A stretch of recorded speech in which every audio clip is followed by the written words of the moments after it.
Hi everyone, welcome back to my channel. कैसे हैं आप सब लोग? कमेंट करके ज़रूर बताना। और इस वक्त बाहर खड़ी हूँ मैं। सुबह से 7:30 बजे से बारिश हो रही है। आज है ट्यूसडे 6 अगस्त और सभी जगह हो रही है क्योंकि मेरे पास जो मैं अभी कमेंट्स देख रही हूँ बहुत सारे लोगों के, तो मुझे लग रहा है नॉर्थ में अच्छे से बारिश हुई है आज, क्योंकि सभी लोग बता रहे हैं दिल्ली में भी, मेरठ में भी और इवन यहाँ पर भी बहुत ही तगड़ी बारिश हुई है। सुबह 7:30 बजे से बारिश शुरू हो गई थी और फिर 2-3 घंटे बहुत ही ज़्यादा बारिश हुई। उसके बाद फिर धीरे धीरे कम कम होती रही, मतलब 5-6 घंटे बहुत बारिश हुई। और आप देख सकते हैं पीछे कैसे पानी भरा हुआ है। इसीलिए मैं खड़ी हुई हूँ मैं, ताकि आपको दिखा सकूँ कि कितनी ज़बरदस्त बारिश हुई थी यहाँ पर। और अब बनाने जा रही हूँ मैं खाना। सुबह आज मैं काफ़ी लेट हो गई खाना बनाने में भी, क्योंकि सुबह मम्मी का फ़ोन आ गया था और फिर उसके बाद शिखा का फ़ोन आ गया था, उसके बाद भाभी का फ़ोन आ गया था, तो आज बहुत लेट हो गया। और बनाऊंगी आज मैं आलू मटर टमाटर। बहुत मन कर रहा है, आज मौसम भी ठंडा ठंडा है ना, तो बनाने वाली तो मैं फटाफट हूँ। आलू मैंने बॉईल नहीं किए, उनको छीलूंगी और फिर सिंपल तरीके से बना लूँगी। और मैंने अभी जो कुर्ती पहनी है वो मैं आपको दिखाती हूँ। तो मेरे पास एक ये कुर्ती थी, बहुत पहले मैंने ली थी। इसको मैंने निकाल लिया है ऐसे, और मतलब पहनूंगी मैं इसे। काफ़ी दिनों से मैंने इसे पहना नहीं था। यहाँ तो रोशनी ठीक से नहीं आ रही, मैं दूसरे रूम में दिखाती हूँ। तो ये कुछ ऐसी है, और इसके साथ मैंने जो मेरा पास प्लाजो है ना, उसके साथ इसे पेयर किया था। तो अच्छा लग रहा है इसको ऐसे पहनना। आप मुझे बताइएगा कैसा लगा आपको। ये भी कुर्ती शायद डब्लू की है, और ये भी मैंने ऑनलाइन मंगाई थी बहुत पहले। अब तो शायद ये मिलेगी भी नहीं अगर आप इसे सर्च करेंगे तो। काफ़ी टाइम हो गया, 1 साल तो हो गया इसको। और ये ना इसमें पहन के क्या होता है कि अगर ठंड है तो ठंड में भी नहीं पहन सकते, क्योंकि फिर ये कट स्लीव्स है तो ठंड लगती है। और हम इसको फिर अगर गर्मी है तो भी नहीं पहन सकते, क्योंकि इसका फैब्रिक कुछ ऐसा है कि ये जो स्वेटिंग होती है, हमें उसका जो पसीना है हमारा वो एब्जॉर्ब नहीं कर पाता है। तो फिर अब आज जैसा मौसम है ना, थोड़ा सा ठंडा सा है, तो फिर आज मैंने पहन लिया। ना गर्मी है ना सर्दी है, तो आज के लिए परफेक्ट है। और मुझे प्लाजो के साथ ये अच्छा लग रहा है, मैचिंग भी हो गई, क्योंकि ये भी ब्लैक एंड व्हाइट है और साथ में मेरा जो प्लाजो है और ये भी ब्लैक एंड व्हाइट है। मुझे बताइएगा कैसा लगा आपको ये कॉम्बिनेशन। आलू वैसे मैं ये जो बनाती हूँ ना, आलू मटर टमाटर, तो ये बॉईल करके ही बनाती हूँ, लेकिन आज लेट हो गया, मैं बॉईल करने का भी टाइम नहीं मिला, इसलिए फटाफट काट के फिर बना दूंगी। वैसे भी मेरे घर सब्जियां भी नहीं है, कल तो हमें टाइम ही नहीं मिल पाया मंडी जाने का, और आज बारिश हो गई है, कोई आएगा भी नहीं सब्जी लेकर, इसलिए आलू ही रखे हुए थे और टमाटर है, प्याज है। मैंने कहा चलो आलू मटर टमाटर बना लेती हूँ, और मन भी कर रहा था थोड़ा सा टेस्ट बदलने का।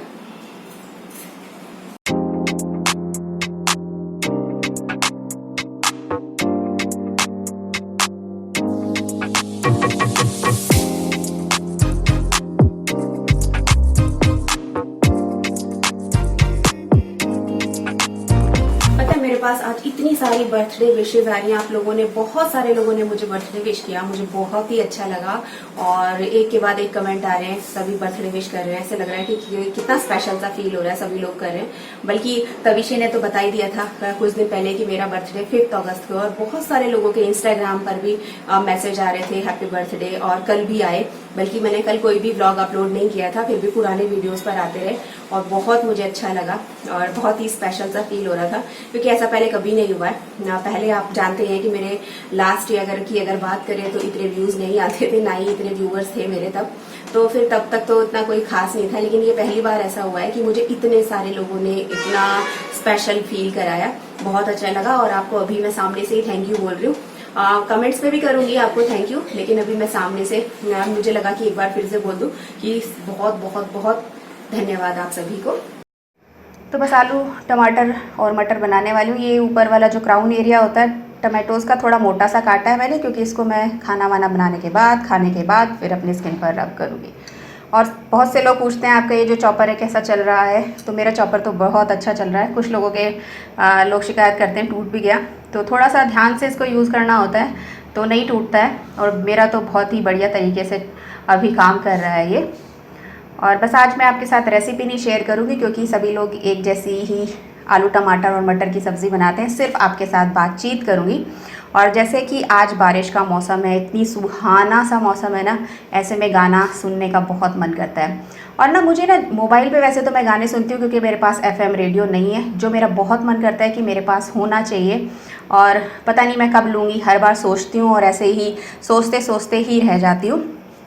और मुझे रेडियो पे गाने सुनना बहुत ज़्यादा पसंद है, क्योंकि ना मोबाइल पे उतनी अच्छी आवाज़ नहीं आती, ऐसा मेरा मानना है गानों की, जितनी अच्छी की रेडियो पर आती है। और अगर किसी और के घर कहीं दूर मतलब गाने चल रहे हैं और वो हमारे कानों तक आए ना, तो वो और भी ज़्यादा खूबसूरत लगते हैं। ख़ास तौर पर पुराने गाने जो होते हैं लता मंगेशकर जी की आवाज़ के, वो तो मुझे बहुत ही ज़्यादा पसंद आते हैं। रात का वक्त हो और कहीं दूर से हल्की हल्की सी गानों की आवाज़ आती है ना कानों में जो पड़ती है, वो मुझे बहुत अच्छी लगती है। क्या आपके साथ भी ऐसा है, आप भी ऐसा ही फील करते हैं? तो मुझे कमेंट करके ज़रूर बताना, या मैं ही कुछ ज़्यादा सोचती हूँ, ये भी मुझे कमेंट करके बताना। कभी कभी मुझे लगता है मैं कोई छोटी छोटी बातों को भी ना बहुत ज़्यादा और बहुत गहराई से सोचती हूँ और गहराई से महसूस करती हूँ। अगर आपके साथ भी ऐसा ही है तो प्लीज़ बताइएगा ज़रूर कि आपको भी ऐसा ही लगता है क्या, कि रेडियो की आवाज़ ज़्यादा अच्छी लगती है गानों की या फिर मोबाइल की। वैसे तो रेडियो पुराने ज़माने की चीज़ें, और जो पुरानी चीज़ें होती है ना, उनका बिल्कुल कोई मुकाबला ही नहीं कर सकती आजकल की जो नए वाली चीज़ होती हैं। रेडियो हो या फिर पुराने ब्लैक एंड वाइट टेलीविज़न हो, ये सारी चीज़ें ही हमारे जनरेशन के लिए तो बहुत ही ज़्यादा बहुत करीब हैं। और इसी से ही और इन्हीं सब चीज़ों को देखकर और सुनकर रेडियो को हम बड़े हुए हैं, और पुराने वाले ब्लैक एंड वाइट टीवी को देखकर भी हम बड़े हुए हैं, दूरदर्शन के प्रोग्राम देखकर बड़े हुए हैं, पुरानी फिल्मों को देखकर बड़े हुए हैं, तो हम कैसे भूल सकते हैं। और कभी कभी तो ये भी लगता है कि हमारा बचपन आजकल के बच्चों के बचपन से बहुत ही ज़्यादा अच्छा था, क्योंकि हम सब घर के अंदर नहीं रहा करते थे, हमारे बहुत सारे दोस्त हुआ करते थे और हम लोग खेला करते थे। हमारे घरों में बड़े बड़े ग्राउंड होते थे जहाँ पर बच्चे एक साथ इकट्ठे होकर खेला करते थे, और तब इतना डर भी नहीं था। हम लोग अपने बच्चों को जैसे आज इतना बचा के संभाल के रखते हैं, तब हमारे पेरेंट्स इतना नहीं रखते थे, और ना ही हम इतनी जल्दी जल्दी बीमार होते थे। आजकल के बच्चों को अगर थोड़ा सा भी उनकी तरफ ध्यान ना दो ना, तो उन्हें तो एकदम से सर्दी जुकाम बुखार ऐसी चीज़ें हो जाती हैं कि पूछे ही मत। और एक हम थे, मुझे तो ध्यान ही नहीं कि मुझे ज़ुकाम कब होता था और कब मुझे बुखार होता था, और अगर हो भी जाता होगा कभी तो एक मम्मी खुराक देती थी और उसी में हम लोग ठीक हो जाते थे। खान पान का भी बहुत फ़र्क पड़ता है। उस वक्त हम इतनी मिलावट वाली चीज़ें नहीं खाया करते थे। आजकल तो देखा जाए तो हर चीज़ में मिलावट है, और हर चीज़ हम मिलावटी खा रहे हैं, तो कहाँ से स्ट्रॉन्ग होंगे। और उस वक्त तो फिर भी इतना ज़्यादा मिलावट नहीं थी, कहीं ना कहीं हमने शुद्ध खाया है, जिसकी वजह से आज भी हम लोग ठीक हैं। और अपने बचपन में भी हम काफ़ी अच्छे तंदुरुस्त थे। धूल मिट्टी में खेलना और इन सब चीज़ों से हमें कुछ नहीं होता था, और आजकल के बच्चों को हम कितना धूल से मिट्टी से इन सब चीज़ों से बचा के रखते हैं। अपने छोटे छोटे बच्चों को यहाँ नहीं जाने देना, पौधों में नहीं जाने देना, मिट्टी में नहीं जाने देना, अरे ये फर्श जो है धूल वाला है, यहाँ बच्चा अभी चल रहा है, छोटा है, तो इतनी चीज़ों का ध्यान रखते हैं, कितना संभाल के रखते हैं। और हमारा टाइम हम कितने रफ़ एंड टफ हुआ करते थे। और बस यही बातें थी जो आपके साथ शेयर करनी थी। और मेरा जो लंच है वो भी बन गया है, रोटी बन के तैयार हो गई। बहुत सिंपल सा है, आज कुछ खास स्पेशल नहीं था, तो इसलिए कुछ शेयर करने को भी नहीं था। बस बातचीत करने का मन था जो मैंने आपके साथ कर ली, और मुझे बहुत अच्छा लगता है ऐसे आप लोगों के साथ बातचीत करना। मैं काम करती रहूँ और आपसे बातचीत करती रहूँ, फिर आपके उसी पे रिप्लाई आते हैं, मेरी बातों को आप सुनते हैं ना, तो मुझे बहुत मज़ा आता है। तो ये है मेरा सिंपल सा आज का लंच।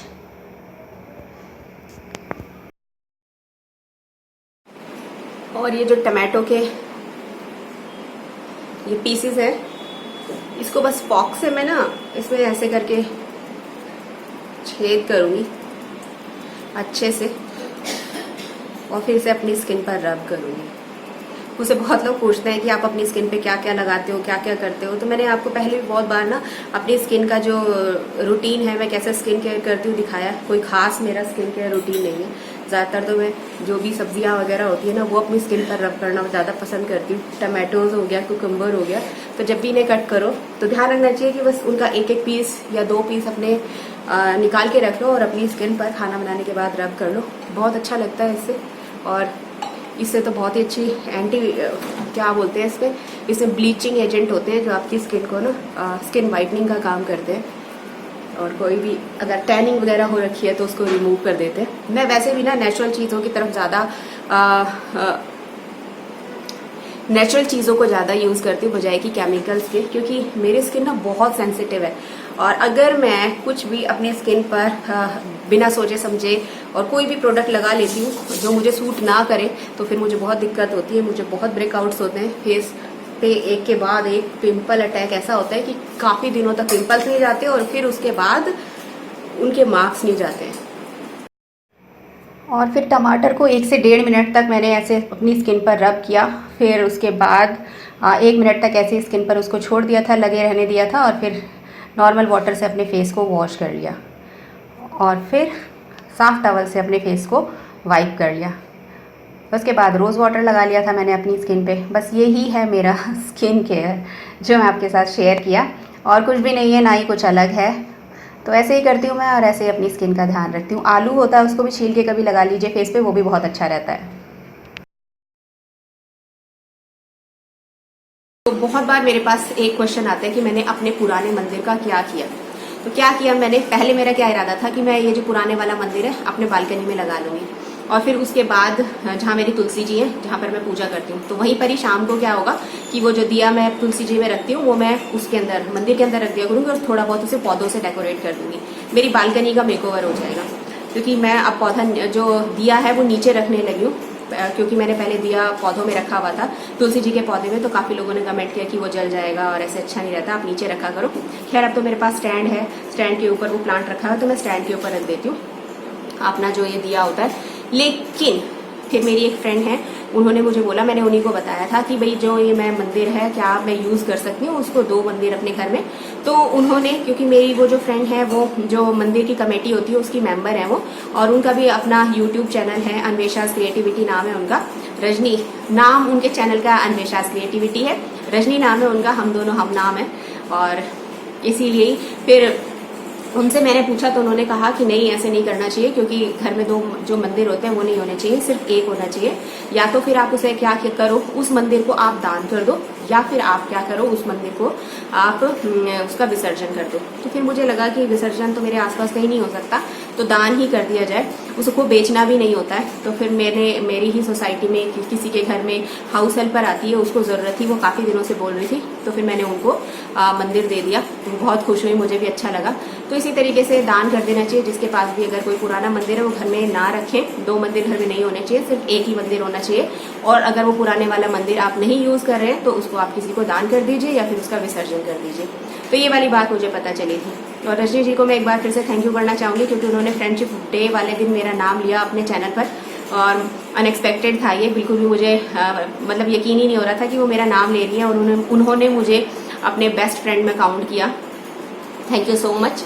तो बस यही था एक छोटा सा ब्लॉग, कैसा लगा कमेंट करके जरूर बताना। चैनल पर पहली बार आए हैं, मेरे वीडियोस आपको अच्छे लग रहे हैं तो चैनल को सब्सक्राइब भी कीजिए, अपने दोस्तों के साथ शेयर भी कीजिए, और वीडियो को लाइक करना बिल्कुल भी मत भूलिएगा। बस फिर मिलूंगी आपको जल्दी नेक्स्ट वीडियो में, तब तक के लिए बाय।